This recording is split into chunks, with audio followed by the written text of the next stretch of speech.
Two Berubers and two Brits alike. It's a Christmas morning, and I hope you have a good Christmas, a happy one, a merry one, however you want to wish that thing. To me, Christmas is just a kind of a screwed up mess, but it's a holy day, which was essentially a feast day, and you got to admit, and I've mentioned this before, the early church was pretty cagey about choosing the 25th of December in the northern hemisphere as the day of the birth of Jesus. But we don't know when it happened. We don't. I don't really care. The important thing is that it did happen once in history, and that makes all of the difference. We kind of let the what do you call it? We strain at gnats and swallow camels. As the Savior says, we're so busy nitpicking and being perfect that we kind of forgot the whole point. Speaking of forgetting the whole point, I want to just show you this thing here. Here's a book to avoid at all cost. I finally I was looking at all this drone junk a couple of weeks ago. I thought, well, in theory, when you follow it out, a lot of this stuff goes back to Project Bluebeam, according to some people, the most dangerous internet conspiracy of all. Uh, if this is the most dangerous conspiracy of all, you got nothing to worry about. Trust me. This may be the worst form of, the worst example of English-speaking writing I've ever seen. If you've ever looked at those instructions on how to build, say, a piece of furniture, easy to assemble. It says so right on the box. There's only 9,827 pieces that have to be assembled precisely in sequence. And by the way, the written description makes no sense. Those are not English sentences there. That sentence does not have a verb. This thing's a hash. And he does, right near the end, apologize. Well, I'm not a native English speaker. He's a Canadian, and I guess French is his native tongue. Well, it shows, really shows. You'd think the guy could hire an interpreter to rephrase this junk in palatable English. But anyway, I mumbled my way. It's probably all of 24 pages long, 25 pages long. I mean, the text of the thing, and he doesn't have much to say. Although he does mention computers, which store a lot of data. Yeah, they would do that. And they know a lot about human languages. And it's computers, they're pretty cagey that way. I know what this guy's talking about, but at any rate, I thought with all the stuff, whatever those are, the drones, we think, what is going on over Jersey? I don't know. And I thought, well, maybe it's just the inauguration of some huge, you know, what do you call it, false flag affair, and whatever's going on right now. If it's a false flag affair, they're doing it so badly, they're botching it up so completely that it's not even worth doing it anymore. And nobody believes for a second that this is, at least no one who has operating brain, that this is part of some alien invasion. Well, anyway, the basic premise of this monstrosity here is that a false flag event, and I can follow the reasoning that you would need if you need to unify global governments. The enemy of my enemy is my friend. That's kind of real politics. So that's kind of how we ended up as partners with the Soviets in World War II. How did we end up on the same side of the war? Well, we both had a common enemy called the Third Reich. But the thing is that does that mean that we had something, in common with the Soviet communist state? Well, some of our leaders seem to think so, but it's just a mess. As far as writing goes, just skip it. You can do 100 times better, probably with some kid writing an essay in fifth grade or something like that. I mean, seriously, it's bad. But in terms of, if I was an English teacher, okay, let's put it this way. If I was an English teacher and I had my red pencil, remember the red pencil, you don't want to cross the teacher with a red pencil. So, uh, this thing would have been one giant red pencil mark. Where is the subject in this paragraph? Is there a paragraph here somewhere? That kind of thing is just, bad. It's just bad writing. But at any rate, I don't know what to make of all the drones and all that whatnot over Jersey and wherever else. In fact, apparently they're all over the place around the world. These sightings are being spotted more and more. So what is really going on? Well, I don't think we've heard the last of it. That's for sure.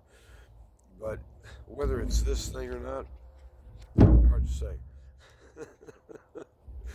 So I just wanted to kind of help you think with me a little bit that the blessings of Christmas.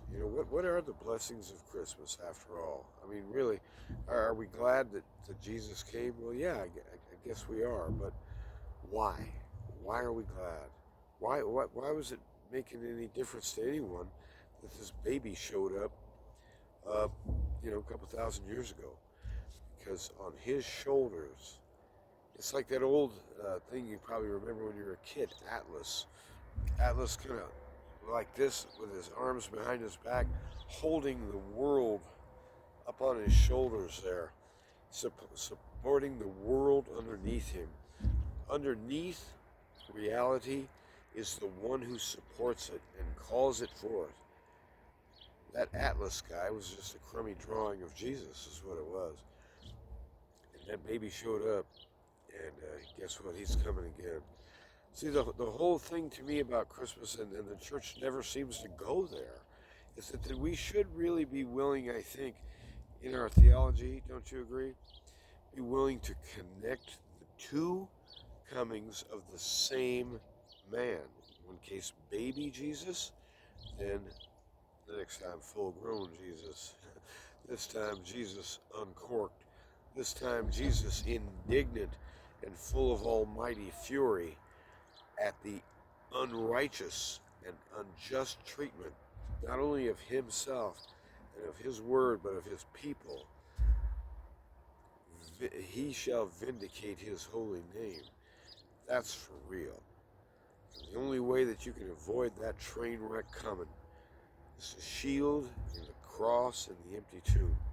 So some churches do have it right that, yes, Christmas is a time to preach the cross and the victory of the empty tomb. Yes, there's not that much keeping Easter and Christmas apart, except in our minds. But the thing is that the thing that it should lead you to is hope for the future, a real hope built upon the fact that he does not lie.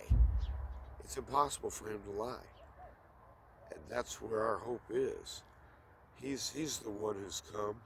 He's the one who's coming again.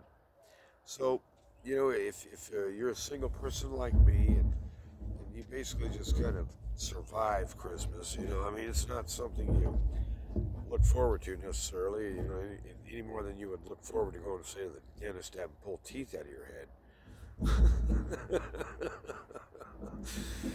But it's necessary. We have to go through it. But does that mean it's the thing itself? No. In my opinion, we need to look forward. We need to say there is a better tomorrow coming, a real better tomorrow coming. And with DJT elected, on the national front at least it looks more promising, doesn't it? Than with that lunatic pervert that we had in there, the old senile felon and his cohort, the cackling psycho, what's her name, Camel Face.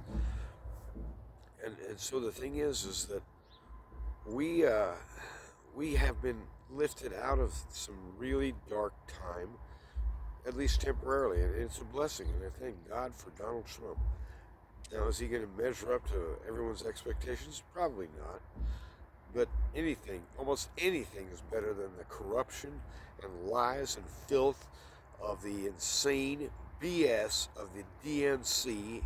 Ugh. Those people need to be jailed for life.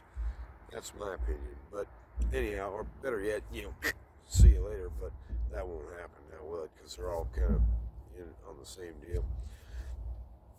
It's all about the money. It's all about CIA. It's all about all kinds of gross, yeah, whatever. I don't want to know the details. It's wickedness. That's enough. It's unacceptable to him. That's enough. It is condemned. That's enough. We don't need to know all of the specifics, except to know that one day this will be swept away, and there'll be a clean new world. A world where things make sense, a place where when you wake up in the morning, and I don't even know if they sleep there, in heaven, how would I know? But when you awaken from the rest of Jesus Christ in his presence, oh, you'll know it all right. Why? Because everything's right. Why? Because he's there, right in the middle of it. And if Christmas isn't about the gift of the Christ of God entering into our lives, he's the present, he's the gift. We're the benefactors. We've been blessed with a gift from on high, the love of the Father, expressed through the Son by the power of the Spirit, communicated across the age, and he will not be denied. He has the victory. This whole thing was designed. So be confident, confide in your Maker. That's my attitude. And have you a good year. With all this garbage they talk about, seasons of greetings, as it were, not to wax too, awfully specific about any religious innuendo or whatnot. Shut up. Merry Christmas and a Happy New Year. I hope you do flourish next year. I hope everyone does. But the thing that we need,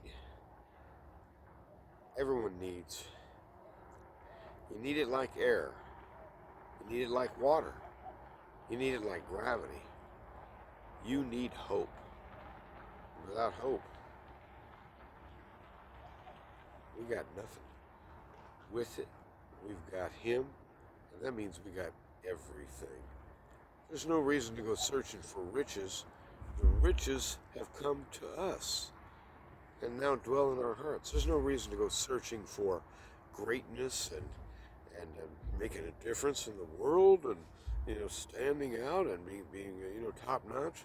There's no, in order to prove myself. No, all those things are results of a renewed heart, of a thankful heart, and that we're incapable, and unwilling to generate without help.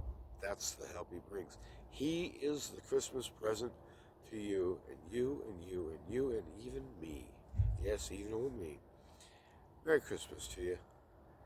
And let's thank God for the real present of reconciliation with God and a future guaranteed into we can't imagine what eternity is. Think of it this way. This is lame. Try to find an extension cord with only one end. Never ends, goes on and on and on. He's that way. God bless you. Flourish this year, won't you? And if you feel like commenting, comment. But I just want to say Merry Christmas. And if you're a single person, you know what we went through this year. Same thing we do every year. Everybody belongs here except me. No one, really, no one wants homeless people around. No one wants single people around when it's the holidays. Oh no. So I try not to crash in. I try not to make myself, hang around too much. And no one's invited me over for, ham or turkey or anything today, and I'm not going to go invite myself somewhere. Why would I do that? No. I'll remember what this Christian love was all about, this Christian koinonia, this brotherhood, this fellowship, this sweet fellowship. You don't even know my last name. and they sure as heck don't want to have me around their Christmas dinner. I know what welcome feels like, and it don't come from down here. He's the author of the real welcome, and he means it. He ain't fooling around. God bless you. Run quick and run to win.